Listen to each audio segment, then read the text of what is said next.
The story begins with a boy awakening in complete darkness. He opens his eyes, but he cannot see absolutely anything, becoming confused and without any idea of where he is. For a few moments, everything remains empty, until he notices a faint glow slowly appearing in front of him. Little by little, this light intensifies, and he realizes that it comes from inside what seems to be an eggshell. Part of this shell is cracked, creating a small opening that allows him to see the outside. Through it, he notices that he is in the middle of a forest. This only raises even more questions, especially when he realizes that he cannot move his own body in any way at all. Before he can organize his thoughts, a status screen suddenly appears in front of him. Upon reading the information, he becomes completely frozen in shock. Because the system clearly indicates that he is a dragon egg, the confusion only increases. Soon after, the status window expands, now fully visible, and a divine voice announces that this interface displays all of his current abilities, accompanied by numerical values to make understanding easier. Still disoriented, he tries to speak to the divine voice, demanding an explanation for what is happening. However, the voice calmly responds that it still cannot explain everything, because he is still at level 1. This answer only makes him more irritated. In an act of frustration, he tries to move and ends up lightly shaking his body, which causes him to fall from the tree where he was resting. He hits the ground and begins rolling uncontrollably down a slope until he finally falls into a river. When he stops there, he realizes that he can see his reflection in the water. When he looks closely, he is shocked to notice that his reflected image is, in fact, a dragon egg. Realizing how lost he is, the divine voice decides to help him a little more and finally offers him a proper explanation. It confirms that he truly is a dragon egg,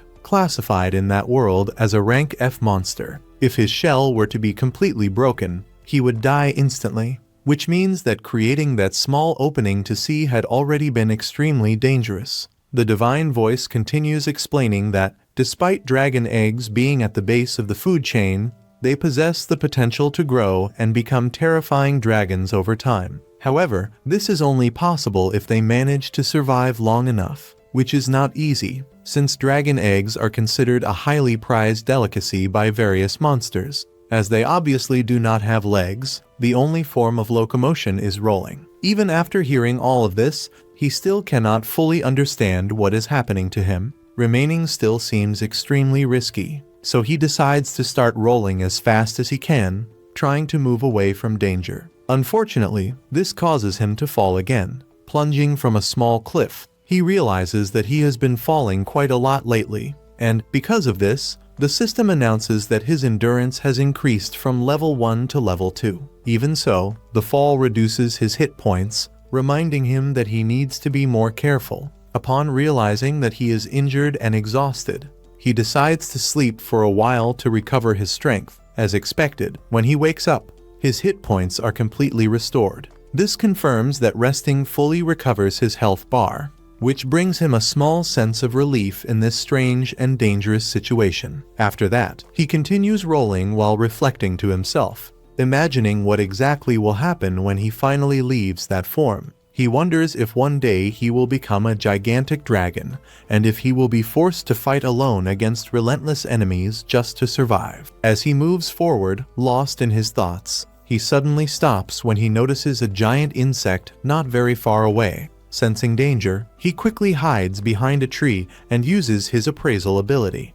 The result reveals that the creature is called an egg devourer. As soon as the insect notices him, it immediately advances in his direction, making it clear that it intends to kill him. He begins to roll as fast as he can, but soon realizes that he will not be able to escape forever. Maintaining that pace, sooner or later he would be caught. With this, he understands that he needs to find a way to turn the tables. The monster chases him to the edge of a cliff. At the moment when the creature leaps toward him, trying to swallow him whole, he dodges at the last second. Using all the strength he has, he collides with the monster and manages to push it off the cliff. The creature plunges down the slope and dies instantly. That becomes the first battle he has ever won in his entire life. The system immediately announces that he has gained 12 experience points and that he has now reached level 5. As a result, all of his statistics are completely maximized. In addition, he meets the requirements to evolve, receiving the option to choose between becoming a baby dragon or a small dragon. Not knowing exactly what the difference is, the system explains, the small dragon is described as a common race of dragons, considered small only in comparison to others of the same species. Even so, when fully developed, it is still larger than a bear and is known for its powerful fire breath. The baby dragon, on the other hand, is not well suited for combat due to its short claws and small fangs, but it possesses enormous potential, being able to evolve into several different species of dragons in the future. However, baby dragons are considered an extremely valuable delicacy, both for monsters and for adventurers, which means that they are constantly hunted wherever they appear. Faced with this, the choice of the small dragon seems obvious, since it is the safest option for survival. However, soon after making his decision, the divine voice envelops him in a warm manner and tells him not to limit himself, explaining that it has great expectations for him and that he should always strive for something greater. Upon hearing this, he feels confused and begins to wonder if he truly made the right choice. After all, he chose the safest option, not the riskiest one, as he recalls how the system works. This doubt continues to echo in his mind. The divine voice had mentioned that the baby dragon possessed enormous potential, capable of evolving in many different ways in the future. Thinking about this, he begins to suspect that the small dragon might have a more limited evolutionary path, or that, after a certain point, it might no longer be able to grow fully. This idea keeps pounding in his mind.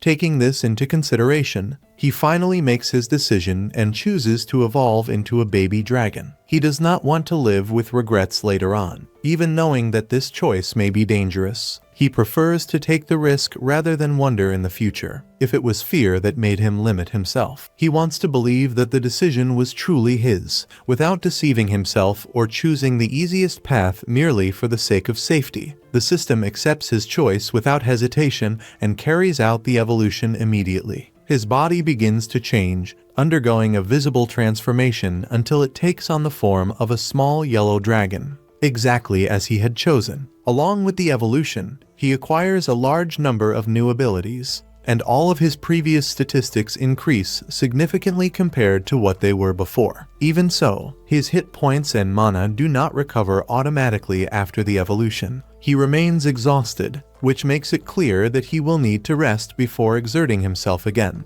Almost at the same instant he realizes this, his stomach growls loudly, making it evident that he also needs to eat as soon as possible. When he looks toward the place where he defeated the creature earlier, he realizes that the worm he killed now looks surprisingly appetizing. He understands that, if he wants to continue growing stronger, he will need protein. With this thought, his dragon instincts awaken completely. Without hesitation, he devours the worm. After that, he lies down and falls asleep. When he wakes up the next morning, he feels full of energy, renewed after a good night of rest. He then heads to the river to observe his reflection. At that moment, he finally accepts that he was reincarnated in that world. What intrigues him the most, however, is the fact that he has no memories of his previous life. He does not know who he was, how he lived, or even whether he was a boy or a girl. All of that simply disappeared. While reflecting on this, he notices movement behind him and turns around, spotting several dark worms approaching. This time, instead of fleeing, he charges straight into the attack. Using his new abilities, he defeats the first wave quickly. As he continues fighting, he unlocks even more skills, making the combat increasingly simple and efficient. After defeating them all, hunger returns. However, he has no desire to eat those dark worms, as he remembers the horrible taste from the last time. Then, he finds some mushrooms nearby and decides to try them. This decision soon proves to be a mistake, as he quickly discovers that they are poisonous. After suffering from the effects, he decides that he will never eat mushrooms again. With this lesson learned, he ventures deeper into the forest in search of better prey, since he does not want to survive by feeding only on worms. After exploring for a while, he finds a gray wolf. Even though it is larger than him, the dragon manages to use his weak breath and dragon punch to defeat it. After the victory, he lightly burns the wolf's hide. When he smells it, he realizes that it resembles barbecue. Driven by curiosity, he uses his dragon breath again to roast the meat more thoroughly. When he finally takes a bite, he discovers that the flavor is incredible. Later, he encounters another gray wolf and defeats it almost instantly. With that, he reaches level 20 out of 25, realizing that he still needs to gain 5 more levels in order to evolve again. As soon as the wolf falls, he repeats the previous process, showing that he is already starting to get used to the life of a dragon. Hunting, fighting, and eating in this way begins to feel natural. Even so, despite growing stronger, he feels the weight of loneliness. The only voice he speaks with is the divine voice, and this starts to leave him bored and isolated. He is surprised to realize that he wishes he had a friend by his side. That desire is fulfilled faster than he imagined. A short time later, he hears voices coming from afar. He cannot understand the language being spoken, but he feels relieved to recognize them as human voices. Quickly, he hides behind a tree and observes carefully. He sees a small group of adventurers approaching. At first, he thinks about revealing himself and trying to communicate, but he soon remembers that he is a dragon. Fear arises of being attacked as soon as he is seen. Even so, he thinks that, because he is small, he might appear harmless or even cute. He even considers that they might treat him like a pet. Filled with hope, he steps out from behind the tree and places himself in front of them, trying to appear as adorable and harmless as possible. Unfortunately, the plan fails completely. The adventurers do not see him as something innocent, but rather as prey and valuable meat. Without hesitation, the leader of the group attacks him, plunging the sword into his chest. Immediately afterward, the man uses magic that numbs his entire body, preventing him from moving normally. He desperately tries to escape, but his muscles do not respond due to the paralysis. Helpless, he watches the adventurers slowly approach, clearly preparing to kill him. At that moment, he realizes how naive he was to believe that a dragon could befriend humans. After all the effort to survive and evolve, it seems that everything is about to end in a cruel and meaningless way. Just as the leader raises his weapon to deliver the final blow, a female adventurer steps forward and stops him. She questions whether it is really necessary to kill such a small, cute, and innocent-looking dragon. Confused, the protagonist wonders why he is still alive. A few seconds later, he feels a sensation of warmth spreading throughout his body. When he lifts his gaze, he realizes that the adventurer is using healing magic. He quickly uses his appraisal ability and discovers that her name is Miriam. Even though she is almost out of mana, she decides to heal him completely. While Miriam speaks to him, the system announces that he has acquired the human language comprehension skill, allowing him to gradually understand the language as the skill's level increases. However, this brief moment of calm and kindness does not last long. Suddenly, screams echo in the distance, loud and desperate. Miriam immediately recognizes those voices as belonging to her companions. Without thinking twice, she tries to run toward the sound to help them. Before she can get away, he grabs her arm tightly, clearly showing how distressed he is. He tries to stop her, warning that whatever is happening ahead is far too dangerous for her to face alone. Even so, Miriam breaks free and runs, ignoring the warning and leaving him behind. Watching her leave, the protagonist realizes that he cannot simply stand still while the girl who saved his life is in danger. Gathering his courage, he forces his body to move and runs after her. When he finally reaches the location, his heart sinks at the sight before his eyes. Miriam is facing a terrible monster, a stone dragon, classified as a level C enemy. The situation is even worse when he realizes that the creature has 197 hit points, which means that an absurd amount of damage would be required to defeat it. Miriam is already injured. At the moment she screams, the stone dragon turns all of its attention toward him, staring at that gigantic creature that is now watching him directly. He feels fear take over his body. His muscles lock up. His mind falls into conflict, and he wonders if this is how everything will end. Unable to move, paralyzed by terror and doubt, he feels that he is standing at the edge of the end, and thus, the first episode comes to an end. Luckily, Dragu manages to dodge the attack at the very last instant.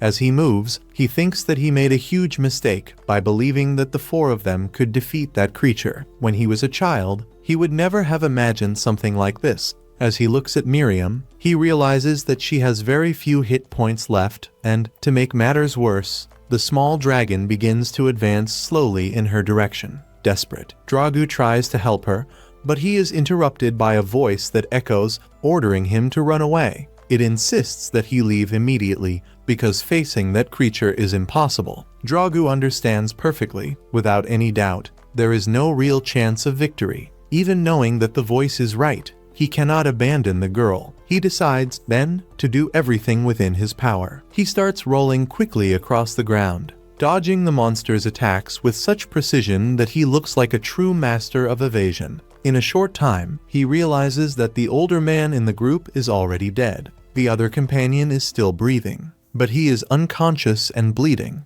Dragu understands that he needs to draw the monster away somehow. Without wasting time, he advances, rolling and attacking to provoke the creature. The dragon, which is small in name only, becomes enraged and begins to chase him. At least, that was what Dragu expected. However, the monster activates one of its abilities, causing a massive earthquake that leaves him completely immobilized. Dragu complains, realizing that that miserable creature is far too strong. Filled with rage, he throws a punch with his fist wrapped in flames, but the dragon simply activates its regeneration, recovering all of its hit points with extreme ease. At that moment, Dragu understands that there is nothing more he can do there. In the end, he decides to grab Miriam and flee from the place. There is no way to save everyone, but at least he can save one life. He carries her with him, moving away from the danger zone. Already far from there, he watches with concern as Miriam's HP continues to drop and, unfortunately,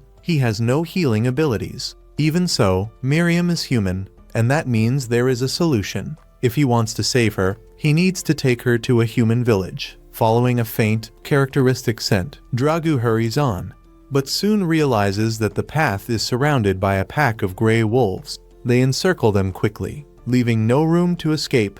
With no alternative, Dragu fights the wolves to drive them away. During the struggle, Miriam briefly opens her eyes and, in a confused state, sees the small Dragu struggling against the beasts. Soon after, she loses consciousness again. As the night continues to advance, Dragu keeps carrying Miriam, already at the limit of his strength. By luck, he manages to reach the village. Without wasting time, he begins shouting for help, asking the villagers for assistance. However, they only hear roars and, feeling threatened, they attack, wounding his leg with a blade. Trying to make them understand, he realizes that it is useless. Then, he abandons Miriam's body, trusting that they will be able to help her, and quickly flees back into the forest. As he moves away, he understands that the more he tries to approach humans, the more they will see him only as a dragon, a monster. As if that were not enough, the voice of God appears once again, informing him that he has received a new title,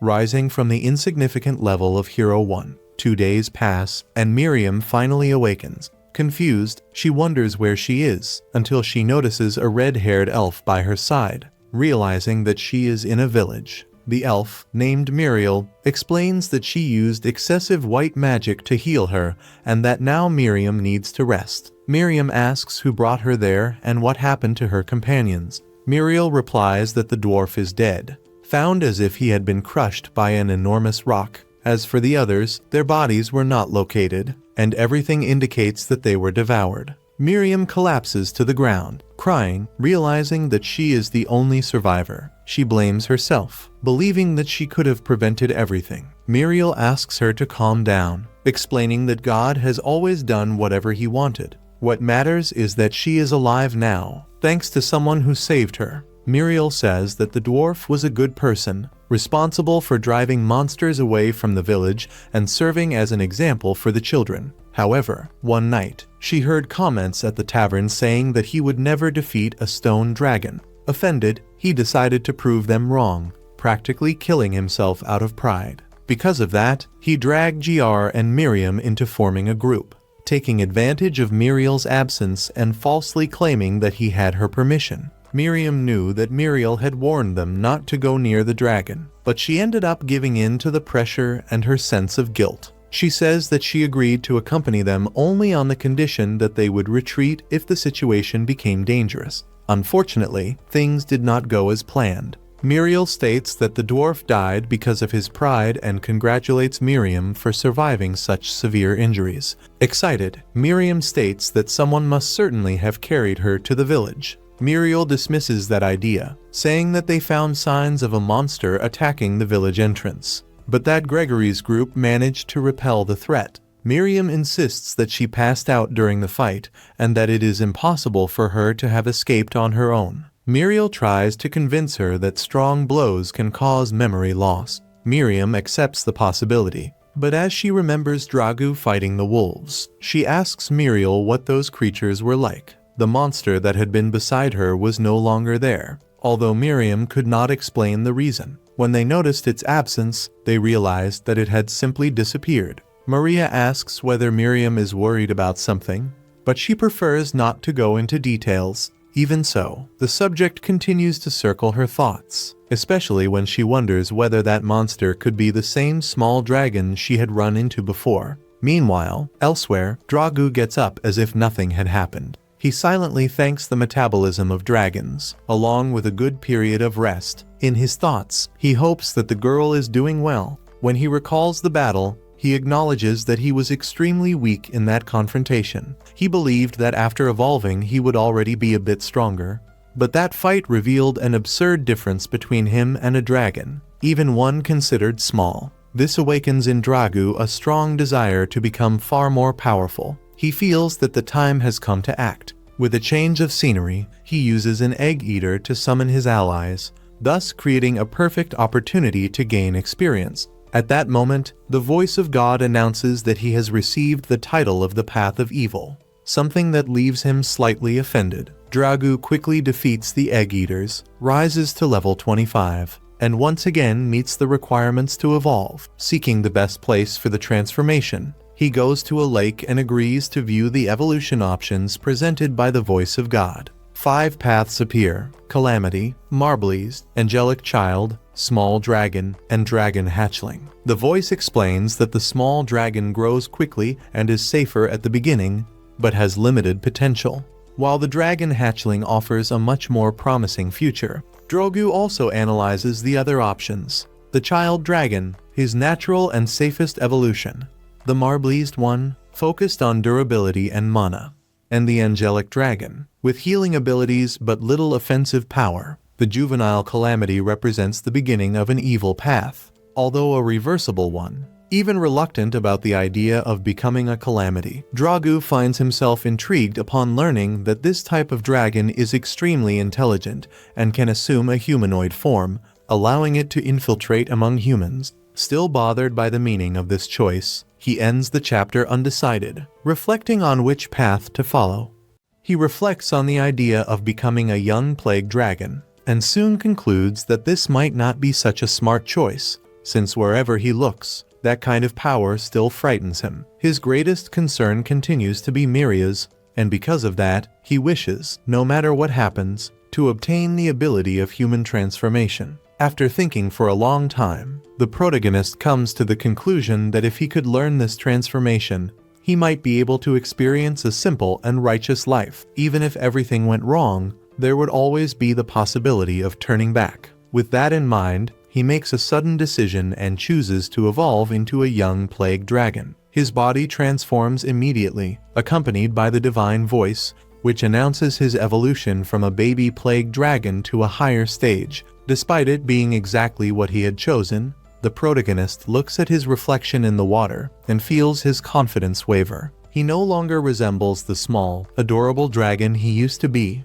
The more he observes himself, the more his appearance seems dark and threatening. The divine voice then informs him that his status has increased from level 2 to level 3, now allowing him to review the details of his abilities. The level of the divine voice itself has also risen from 1 to 2, and he has acquired the abilities of flight and dragon scale dust. Upon hearing this, the protagonist feels satisfied for a moment. However, the divine voice continues, explaining that his bite has evolved into venomous fangs, that he has obtained a dark and sickening breath, as well as claws with paralyzing poison. All of these abilities sound extremely dangerous. He responds to the divine voice by saying that he did not need any of that.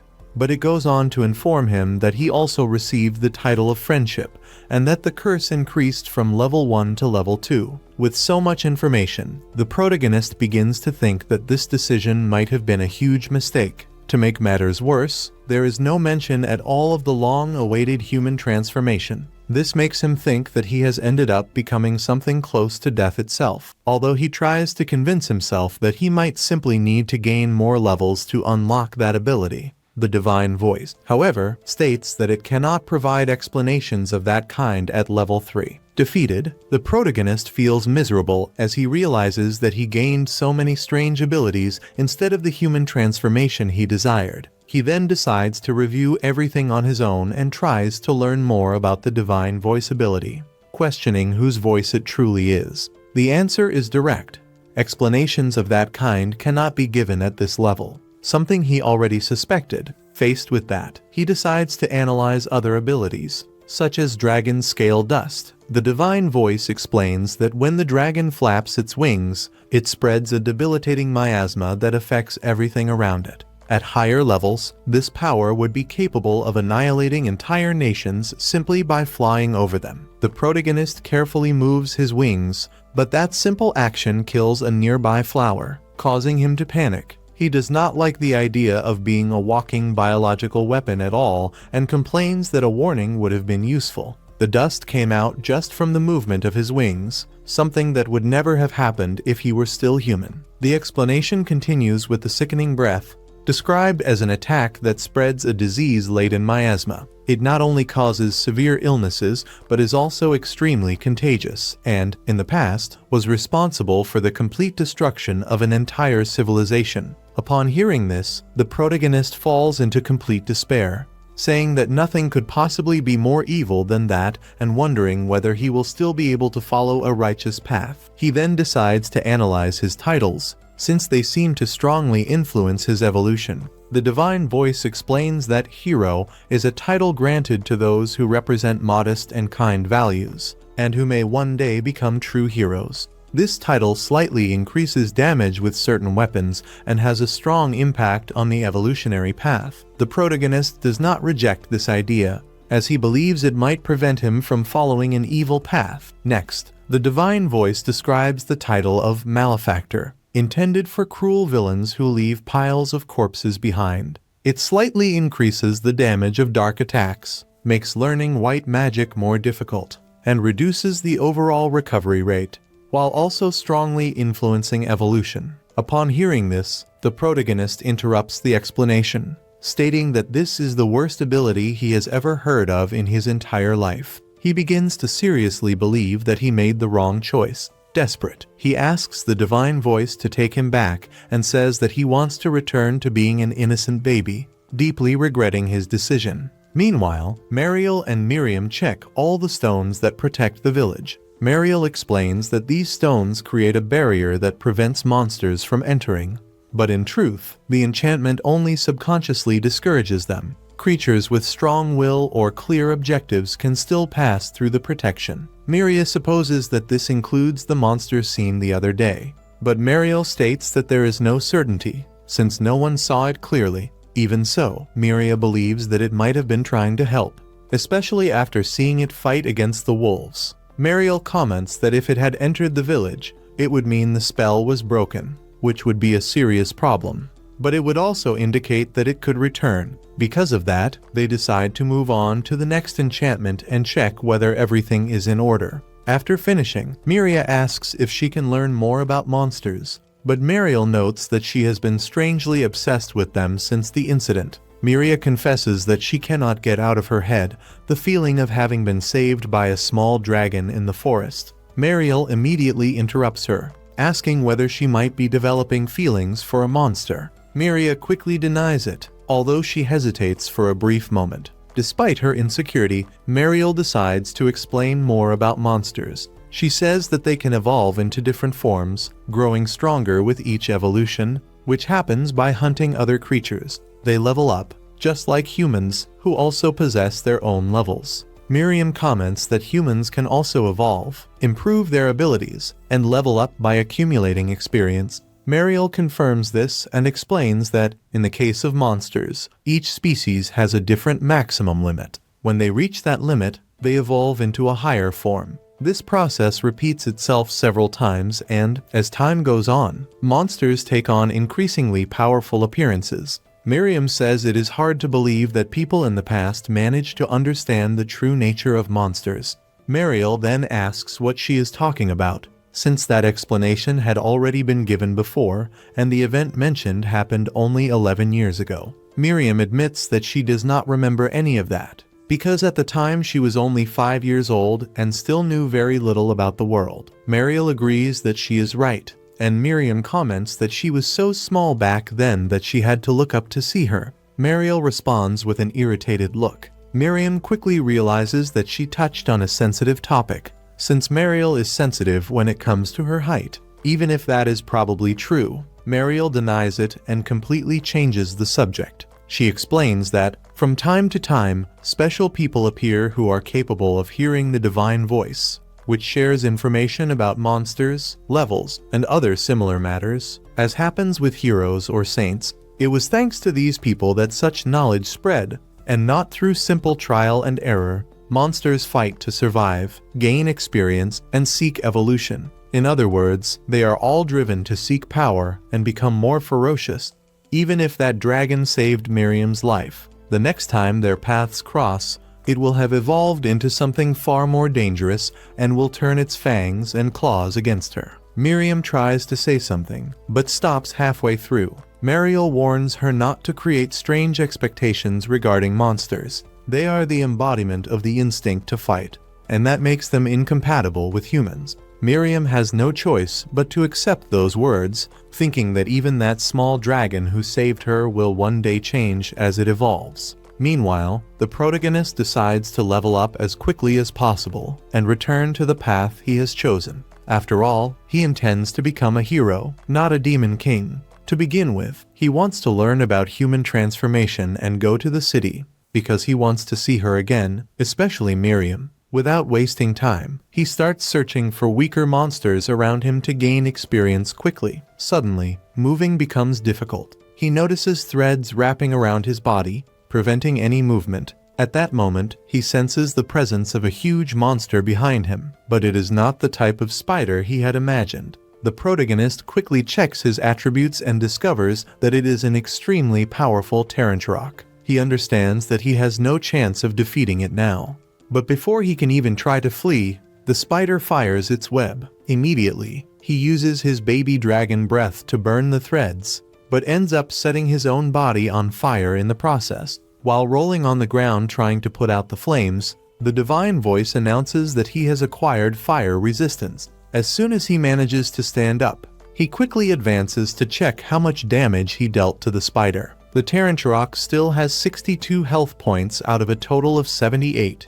Which shows that the attack was not as effective as he had hoped. With few options left, he decides to use his claws, activating the poisonous and paralyzing claws ability for the first time. After attacking repeatedly, he retreats and checks his own status, realizing that he now has only 42 health points. The Taranturok's condition shows light exhaustion, partial paralysis, and total fury, which is definitely not a good sign. The protagonist does not understand how this is possible, since the spider still has half of its life remaining. He realizes that he has only made the situation worse. Deciding that he needs to get out of there immediately, while the monster is still partially paralyzed, he uses his rolling ability to escape. However, the paralysis quickly fades, and the enraged spider begins chasing him. At that moment, he remembers that he can fly, but his small wings do not allow him to go very far. He becomes confused when he cannot actually fly,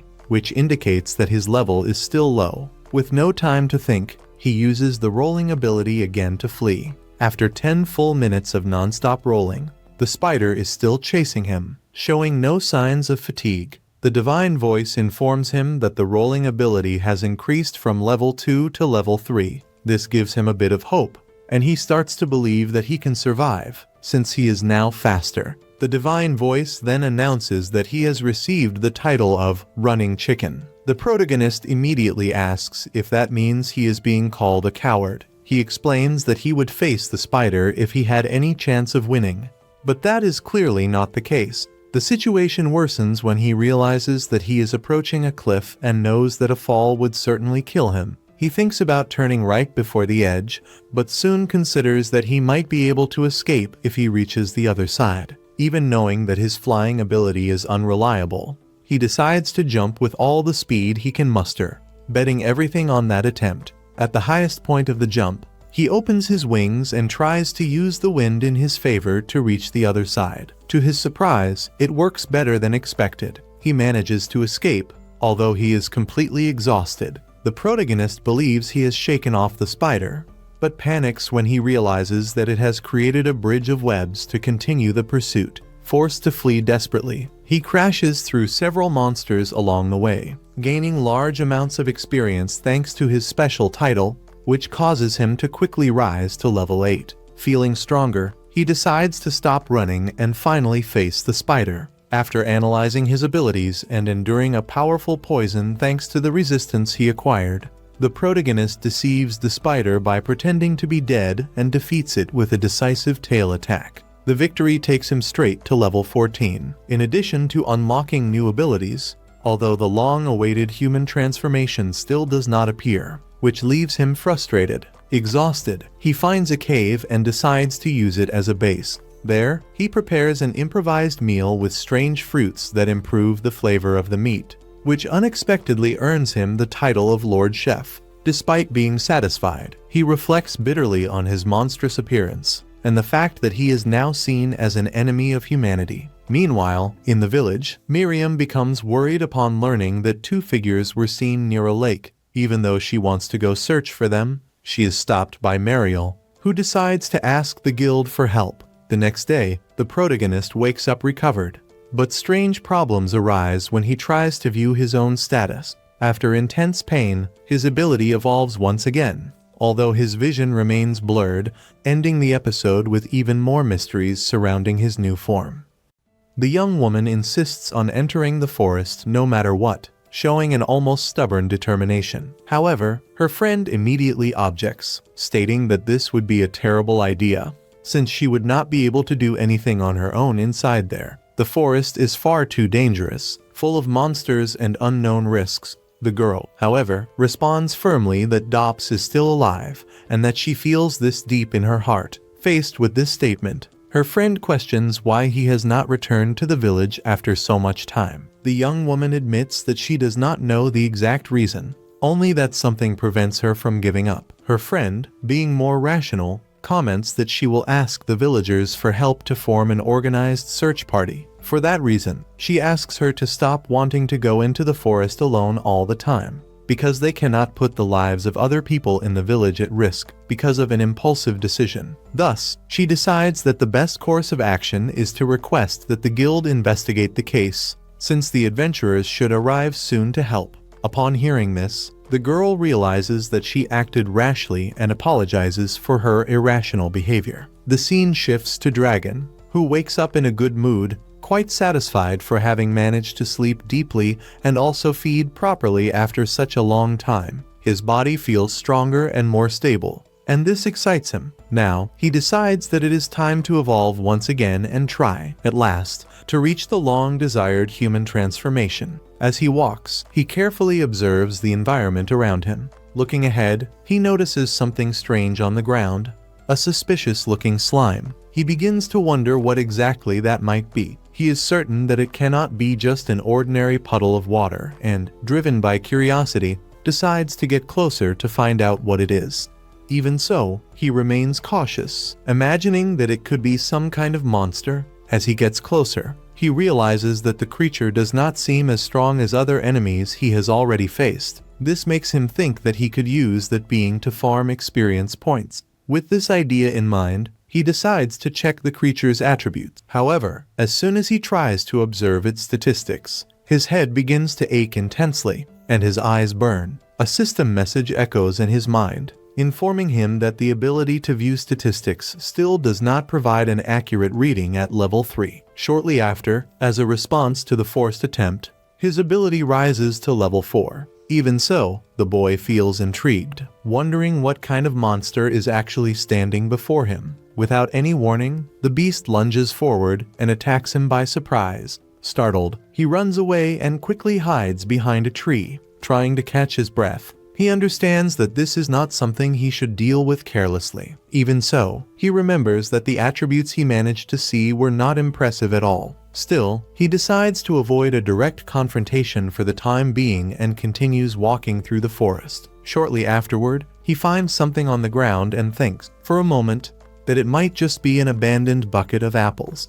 However, when he touches the object, he discovers too late that it is a disguised monster, taking a direct hit to the face. When he checks its statistics, he realizes that it is a rank D monster. Determined to defeat it, he advances and uses his strongest attack, but is surprised to notice that the creature is far more resistant than he had imagined, taking only 1 point of damage. When he tries to grab it to finish off the rest of its life, he realizes that the monster has completely regenerated. Even by pushing himself to the limit, he cannot deal any damage at all. Frustrated, he begins to wonder if that creature might not know how to swim and decides to test this possibility. By throwing the monster into the sea, he finally manages to defeat it, gaining 36 experience points. Thanks to the effect of the little walking egg, he receives extra experience points, leveling up from level 14 to level 15. In addition, he receives the title of Despicable King,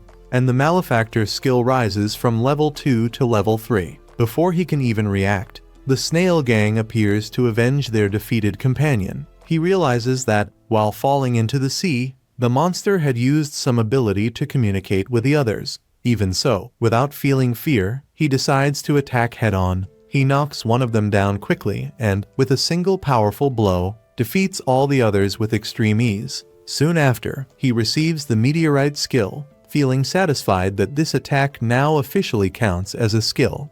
After defeating all the monsters before him, he gains 595 experience points. Because of the Walking Egg's title, he jumps directly from level 15 to level 30. His flight skill goes from level 1 to level 2, and the ability to view statistics rises from level 4 to level 5. The dragon feels quite satisfied for having shattered the enemy's shells and, at the same time, obtained enough meat and evolved several levels all at once. However, at that moment, he feels a little lost. Besides meat, he desires vegetables, since he knows they are very important for a balanced diet. Nevertheless, despite being at such a high level, he has still not learned human transformation. There are 10 levels left until his next evolution, and he wonders if it will really take that long for him to learn how to become human. Suddenly, he hears a strange sound coming from ahead. When he looks, he thinks it is just an ordinary bear, but upon closer observation, he realizes that he has never seen anything like it before. It is a bear made of clay, something extremely unusual. Curious, he tries to analyze the monster's attributes, but his status display indicates that the creature is too far away for an accurate reading. As he moves closer, he confirms his suspicions. It is a clay bear, a rank D monster, made entirely of clay, extremely powerful, and with great regenerative ability. Upon further analysis, he realizes that the monster is at the same level as him. Watching it carefully, he believes that he can defeat it. If he manages to do so, he will be able to freely shape the clay and fire it.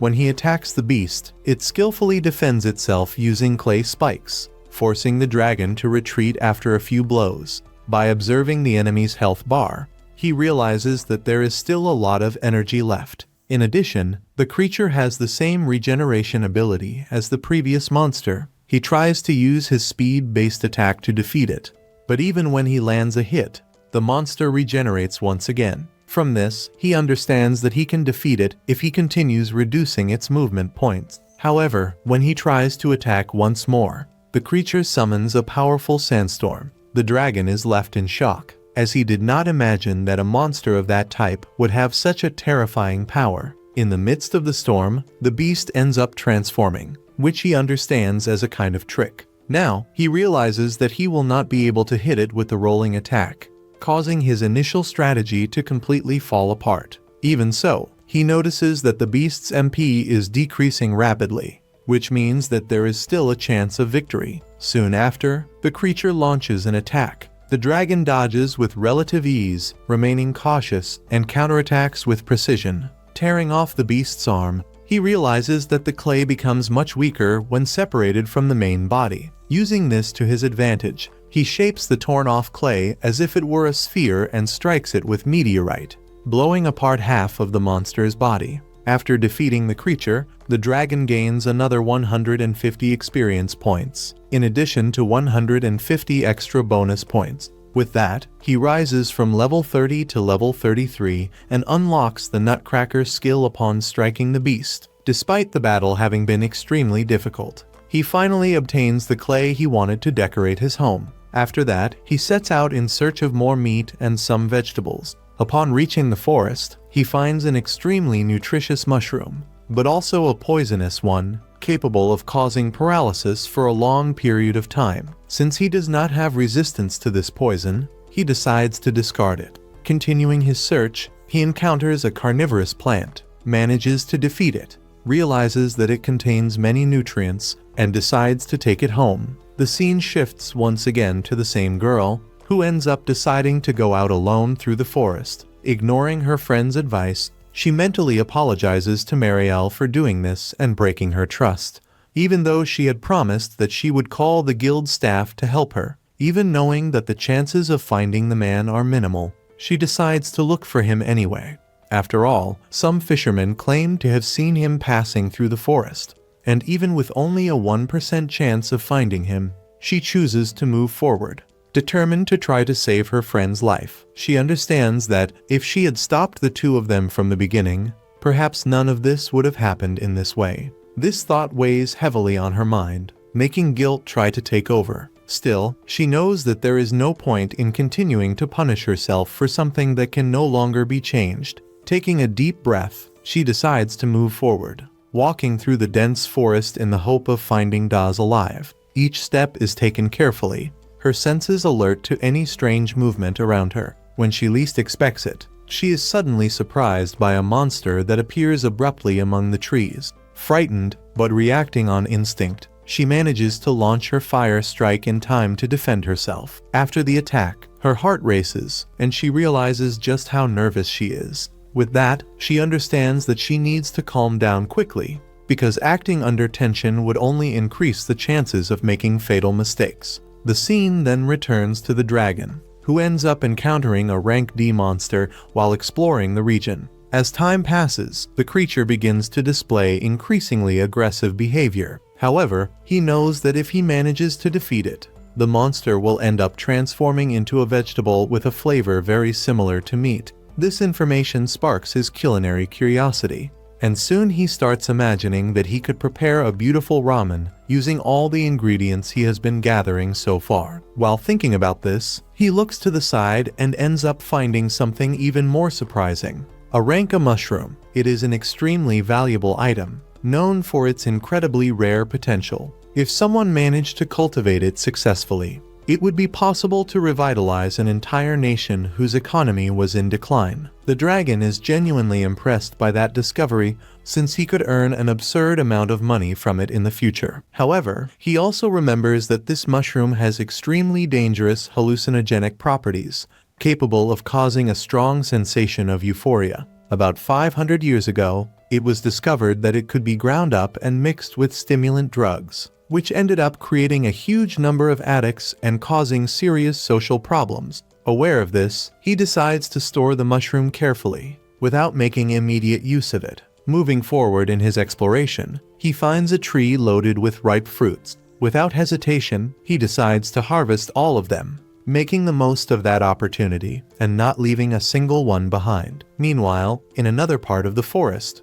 the girl continues desperately searching for her friend. After walking for some more time, she decides that she will take just one more round through the area, and if she does not find any sign of him, she plans to return home before night falls. The scene returns once again to the protagonist, who has finally managed to gather all the ingredients needed to cook. Carefully, he prepares a soup so well made that the aroma alone is enough to make one's mouth water. After devouring a huge bowl of the soup, he feels deep satisfaction and receives the title of Mr. Cook, which rises from level 1 to level 3. Even so, he realizes that drinking directly from the bowl is not the most practical or comfortable way. Thinking about improving his quality of life, he decides that he will create a hammock or some kind of appropriate utensil to make meals easier in the future. The scene shifts to the next day, when a group of people travels in a carriage along the main road. They are the adventurers that the guild sent to investigate the place where the man had disappeared.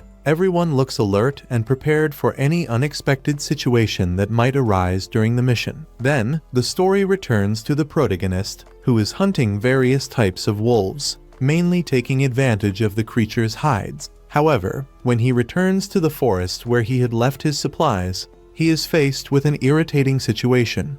A group of monkeys is devouring all of his dried meat. He knows that if he leaves the place even for a moment, they will eat everything. With no alternatives, he understands that he needs to deal with this as quickly as possible and begins to think about creating some kind of potion to handle those monkeys efficiently. After continuing to hunt for some more time through the forest, he ends up coming across a monster he had never seen before. The creature has a strange and intimidating appearance. When he least expects it, he is attacked by surprise. Luckily, he manages to dodge at the very last instant, avoiding a direct blow. Even so, he does not come out unscathed. He ends up taking a heavy impact, loses his balance, falls to the ground, and passes out. The beast remains there, watching the unconscious protagonist and letting out a disturbing laugh, as if it were enjoying the entire situation.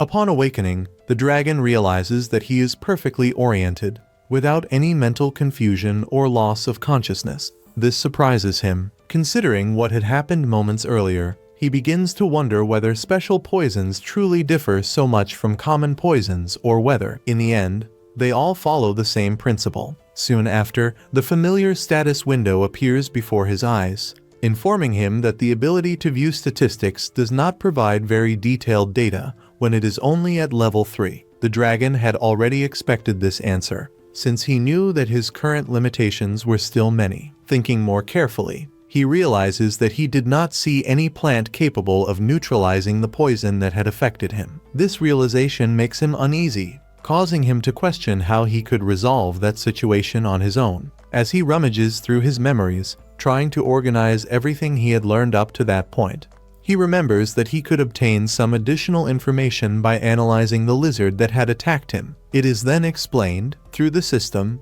that it is a poisonous Lacerda princess, rank D, a cunning monster, known for poisoning its prey and only feeding on the remains after the poison has fully taken effect. The dragon wonders, with a certain disbelief, whether that had really happened to him. The status continues by detailing that, after ingesting extremely toxic substances, this creature is capable of internally producing an even more powerful poison. Its bodily fluids can function as an antidote to the very poison it generates, and it usually uses this as a bargaining chip to preserve its life when it ends up captured by stronger enemies. With this information, the dragon understands that he needs to capture the caterpillar alive in order to obtain the antidote. As he gets up, he notices that he can move without great difficulty, thanks to his natural resistance to poison. Even so, when he begins to run, he realizes that the creature may be nearby, patiently waiting for the right moment to attack him again. Still, he decides to take the risk, as he sees no other option. Looking ahead, he spots the lizard.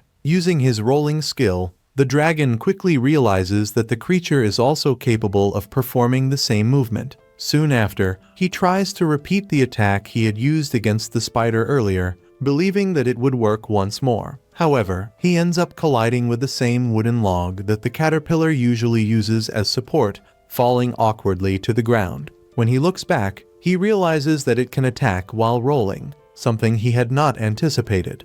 After noticing this, the dragon begins to use his ability with greater caution, dodging the caterpillar's strikes while trying to guide it into a favorable position. Little by little, he manages to lead it to the riverbank and, with a calculated movement, causes the creature to fall into the water. However, he knows that if it is eliminated at that moment, he will lose his only chance to obtain the antidote. Thus, he decides to focus on the river to save it, using his fire strike in a controlled manner to bring it back to the surface. When he sees the creature right in front of him again, the dragon believes that he is already dead due to the poison accumulated in his body and ends up fainting. The scene shifts to Myria, who walks through the forest with careful steps and ends up hearing her friend's voice calling out. Marielle wonders where the girl is, looking around with concern, but soon hears Myria in the distance. Myria asks if she was looking for her, and the girl replies that yes, she was. Since she had not seen her for a long time, she became worried and went to her house, but did not find her there. Because of that, she asks what Myria was doing alone in the forest. She replies that she had been bedridden with a mild cold, but decided to go out for a walk when she began to feel better. Marielle only asks that she not walk alone through the woods, as it is dangerous, and explains that she received a notice from the guild, asking that Myria not worry so much about certain matters. The scene returns to the dragon, who begins to wonder where he is as he regains consciousness. He soon remembers that he had been poisoned and goes on alert. Looking ahead, he sees the same lizard calmly staring at him. He asks, in his thoughts, whether the caterpillar was waiting to kill him, but he realizes that he does not feel any pain at all. Confused, he wonders if it gave him an antidote, and the caterpillar replies that yes, it did. Then, the dragon picks it up in his arms, somewhat hesitantly, to thank it for having saved him. Despite the intense battle they had, he expresses the desire for them to become friends. The dragon comments that, after so much effort and suffering, he realized that perhaps they are kindred souls. When he looks at it more closely, he notices that the caterpillar is, in a way, actually quite cute. Upon arriving home, he offers food to it and feels happy to finally have company during meals. Observing more carefully, the dragon realizes that neither of them has a real name, only titles linked to their species: young plague dragon and poisonous creature. Even though they are merely classifications, he decides not to think about names and prefers that both continue like that. Even so, he does not mind calling it simply you. Over time, he realizes that it has grown quite attached to him. In this way, they end up becoming each other's first friends. He says that, if it wants, it can stay and live with him without restrictions. The dragon then explains to the caterpillar that that strange liquid is the special poison that he himself produced. Seeing it eating without any fear, he comments that it could be fatal for most creatures. Soon after, he remembers that it has high resistance, so there is no reason for concern. Seeing how much it seems to like it, he decides to try a little himself and immediately realizes that it is extremely poisonous, causing his poison skill to rise from level 4 to level 5. The scene moves forward to the next day, when both of them fight together to grow stronger and defeat enemies more easily. After each battle, they grow even closer and begin to act in perfect sync to obtain food. They sleep together, and as he observes the caterpillar's face while it rests, the dragon realizes how easy it is to forget that it possesses a deadly poison. Even so, he asks it not to bite him while he sleeps, although that seems to be something almost instinctive for it. On the following day, the dragon decides to eat fruits and offers some to the caterpillar, but notices that it does not like them at all. Without hesitation, it jumps from his shoulder to look for something poisonous and ends up finding a cadaver mushroom, rank B, a fungus that exudes the smell of a corpse and possesses a powerful poison, something that practically no animal would dare to consume. Looking ahead, the dragon realizes that the caterpillar is almost drooling with the desire to eat it. However, he does not allow it, stating that if it eats it, it will end up with a horrible smell. The caterpillar becomes quite irritated by the refusal. The dragon even thinks that he will be attacked, but it ends up revealing the presence of a two-headed enemy. As he observes it, he realizes that the creature possesses high attributes and abilities with frightening names, many of them involving gravity. He does not know exactly how to defeat that monster. Abilities such as tenacious and marking seem to serve to track targets, making escape almost impossible. When he looks at the caterpillar, the dragon realizes that both of them are thinking the same way at that moment. It begins to roll to attack. While he tries to land a direct punch, but ends up being pushed back by the brute strength of the beast. When he least expects it, the dragon receives a devastating gravitational blow and is almost defeated, being saved by the caterpillar at the very last instant. As he uses his fire strike, he realizes that the monster possesses a terrifying regeneration ability, something that seems to come from another world. When the creature prepares to use gravity once again, the dragon runs in to attack, but ends up being bitten. Even so, he takes advantage of the opening to punch the enemy while the caterpillar applies its poison. The beast manages to heal itself once more, but its strength begins to visibly decline. The dragon recognizes the effect of the poison, as he has already experienced it before and knows how heavy and debilitating it can be. Happy, the dragon begins to celebrate internally.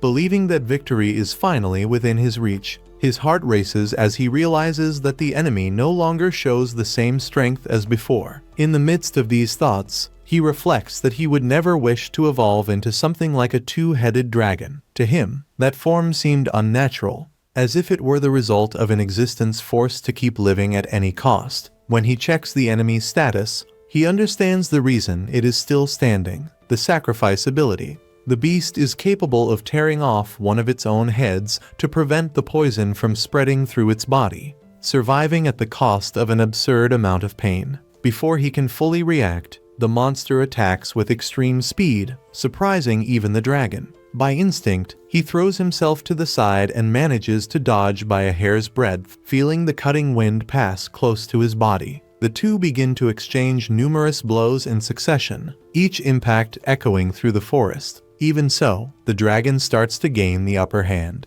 Taking advantage of an opening, he lands a precise punch that sends the enemy flying into the air without giving the creature time to recover. He ends the fight with a powerful MMA strike, smashing the beast's body against the ground and putting a definitive end to the combat. However, the feeling of victory does not last long. The dragon becomes extremely apprehensive when he realizes that his friend does not respond in any way. The silence around him becomes suffocating. Overwhelmed by fear, he feels something he has never experienced before. Desperate, he makes a silent prayer, asking God not to grant him the ability to transform into a human or any other grand power. He begs only for her to be saved. Shortly after, his eyes widen when he notices several trails of blood scattered across the ground, which makes his heart sink even further. When he least expects it, she appears before him, gravely injured, with her body covered in deep marks. Before the dragon can react, the creature's other head suddenly appears, still alive. Consumed by rage and a protective instinct, he attacks without hesitation. Each blow is charged with pure fury, and the creature does not last long, being defeated in a brutal manner. As he takes his friend into his arms, the dragon realizes how badly hurt she is and feels a deep ache in his chest. At that exact moment, a new notification appears. He receives 234 skill points and unlocks the ability to transform into a human, a power that arrives along with emotions he still does not know how to deal with. The scene then shifts to the village, where the girls are talking calmly. One of them comments that she has just finished cleaning the entrance and the hallway, giving a final wipe to make sure everything was in order. She notes that they almost never receive visits from people outside the city and shows curiosity about what those people must be like. When she looks at the table, she notices the presence of a different book. The girl explains that she picked it up because she thought her friend would really like the content. As she opens the book, she comments that, to face the threats described there, one needs to become an adventurer and train a lot, perhaps for years, to have any real chance of survival. She emphasizes that monsters above rank B are extremely dangerous and that only heroes or saints are capable of facing them head-on. Then, the girl asks with curiosity about stone dragons. Her friend explains that these creatures are normally rank C, but that they can become even stronger if they evolve, which makes them even more dangerous. Because of that, she asks her to be careful and avoid going into the forest without necessity. Suddenly, noises are heard outside, indicating that the adventurers have finally arrived at the village, bringing with them stories, risks, and new possibilities. And thus ends another episode. I hope you enjoyed it, and if you did, leave a like and subscribe to the channel for more content. See you next week. Bye. The scene shifts to two girls walking along a dirt road halfway between the village and the forest. The atmosphere is calm, yet the tension of the mission is clearly perceptible in the air. One of them breaks the silence and questions her friend about the decision she made. She asks why she accepted a rank C mission with only an elf as her partner. Missions of that level are not simple, they require preparation, experience, and often a large group to handle unexpected situations. For someone still rising within the guild, it seemed like an unnecessary risk. She insists that it might have been wiser to wait for more members before venturing so deep into the forest. The other girl responds lightly, almost carefree. She says that if the two of them are together, everything will be easier. With a teasing smile, she adds that if the situation becomes truly bad, she can simply run away and leave her behind. Her friend immediately stops, irritated, and asks whether she would really abandon her to die. The girl laughs and says it was just a joke. Then she explains that, although it is classified as rank C, the mission does not involve defeating powerful monsters, but merely exploring the forest and gathering information. In theory, it should not be particularly dangerous. Then, in a more serious tone, she reminds her that they are searching for a person who may already be dead. The scene returns to moments earlier, when the two were still in the village, speaking with the one who requested the mission. The contractor shows surprise upon seeing an elf there, commenting that it is not common for an elf to live among humans in a small village like that. The young woman calmly replies that she is only half elf and introduces herself as Marielle. Her tone is firm, yet polite. Shortly afterward, Marielle asks that they not reveal the details of the mission to Miria. The person they are searching for is more dead than alive. He was part of Maria's group, and together they faced a stone dragon in a difficult battle. Since then, Miria has blamed herself for Daz's fate, believing she could have done something differently. Marielle suspects that, driven by guilt, Miria may have gone alone into the forest in search of him, something extremely dangerous. For that reason, she wants to discover the truth before a new tragedy occurs. The scene cuts to the dragon, who, after long efforts, managed to prepare effective medicines so that his caterpillar friend could fully recover. Satisfied with the result, he decides to leave the cave for a moment to check his attributes after leveling up. He knows he needs to move away, because if he were to perform his transformation into a human in front of the caterpillar, she might attack him by instinct. Moreover, he still does not feel inclined to return to the village and meet Miria again, fearing complications. Observing his reflection on the calm surface of a lake, he begins to imagine what his human form would look like. If he truly became human, what would he do? He does not wish to abandon the caterpillar. Yet he admits that living in a human village seems tempting. Perhaps he could alternate between the cave and the village every 3 days.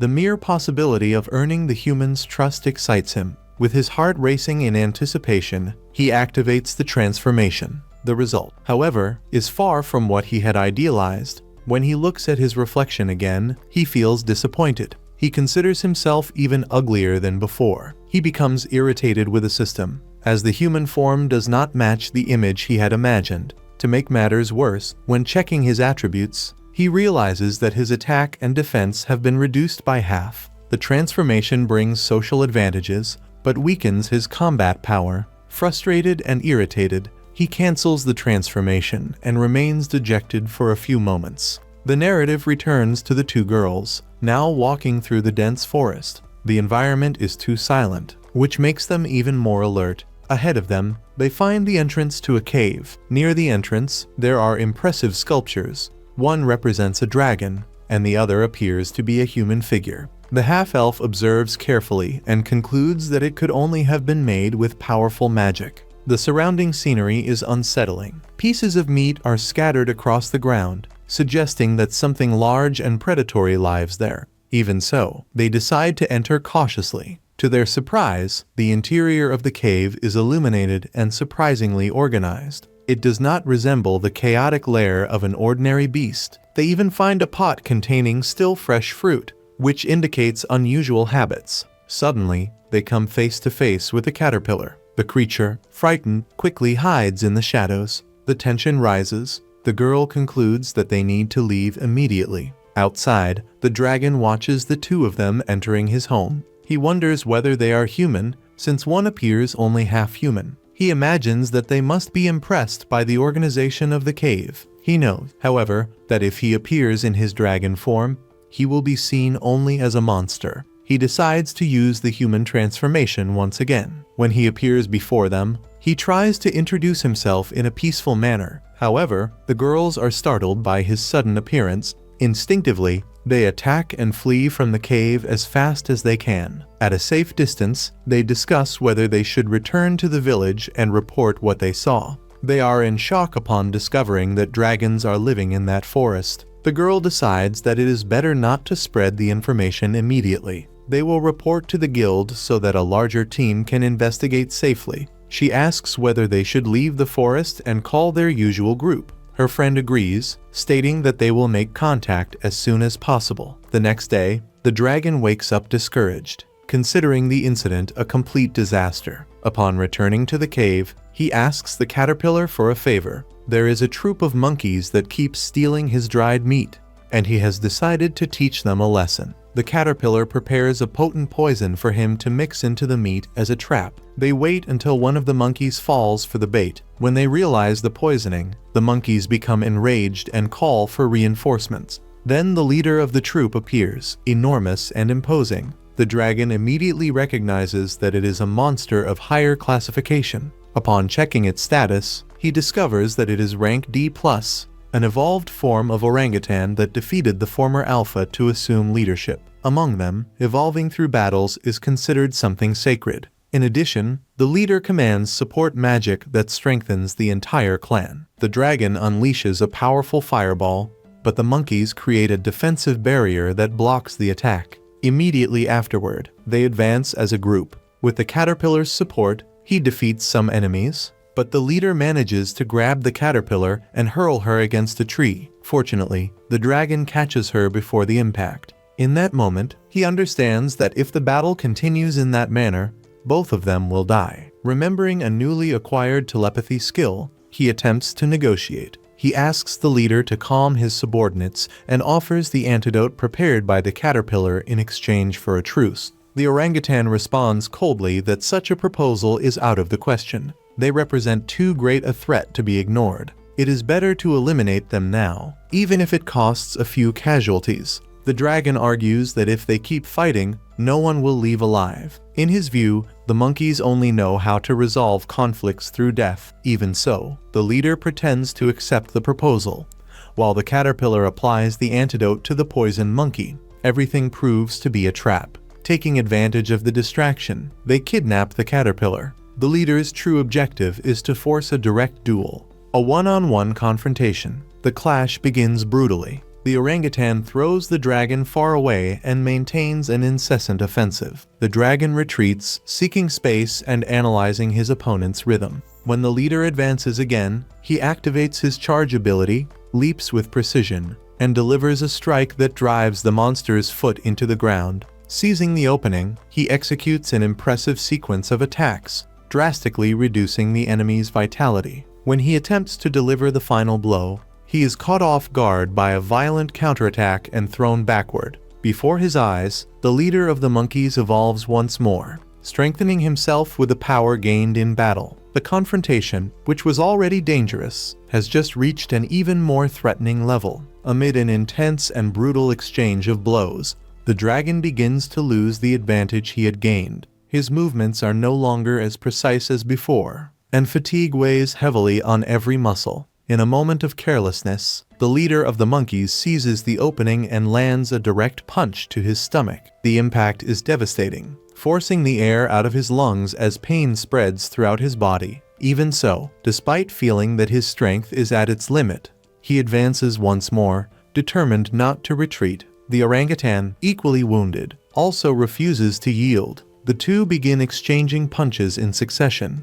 each impact echoing through the forest like the sound of wood splitting apart. The ground beneath their feet cracks, the surrounding trees tremble, and the other monkeys watch in tense silence. There is no longer any refined strategy, only brute force, endurance, and determination. The fight reaches a critical point. Both are exhausted, barely able to remain standing. Their breathing is heavy, their bodies covered in marks from the battle. it becomes evident that whoever lands the next decisive blow will emerge victorious. There will be no second chance. Gathering the last of his strength, the dragon concentrates everything he has left into a single movement. With a hoarse roar, he advances and delivers one final, precise punch, striking the leader of the monkeys squarely. The impact is enough to bring him down. The enormous body of the orangutan crashes to the ground with force, raising dust and dry leaves. For a brief instant, the dragon believes he has won. At that moment, a system notification appears before him.